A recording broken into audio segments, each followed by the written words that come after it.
मुंबईत मुसळधार पावसाची संततधार सुरू असतानाही मनराज प्रतिष्ठानने आपली समाजसेवेची परंपरा कायम ठेवत 464वे मोफत आरोग्य शिबिर यशस्वीरित्या आयोजित केले।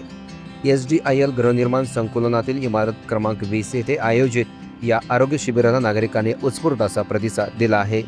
या आरोग्य शिबिरामध्ये 79 नागरिकांनी मोफत आरोग्य तपासणी करून घेतली। त्यापैकी 43 जणांची नेत्र तपासणी करून त्यांना मोफत चष्म्यांचे वाटप करण्यात आलं। तसेच 17 जणांची रक्त तपासणी तर काही नागरिकांची अस्थमा तपासणी करण्यात आली। याशिवाय सर्व रुग्णांना आवश्यक त्या आरोग्यविषयक सल्ल्यानुसार मोफत वैद्यकीय मार्गदर्शन दिलं आहे।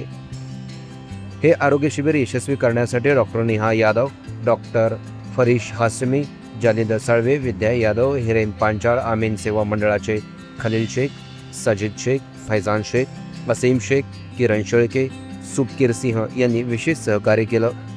मुसळधार पावसाच्या प्रतिकूल परिस्थिती नागरिकांच्या आरोग्याची काळजी घेत मनराज प्रतिष्ठानने समाजसेवेचा वसा कायम ठेवत आणखी एक यशस्वी आरोग्य शिबिर आज पूर्ण केला आहे।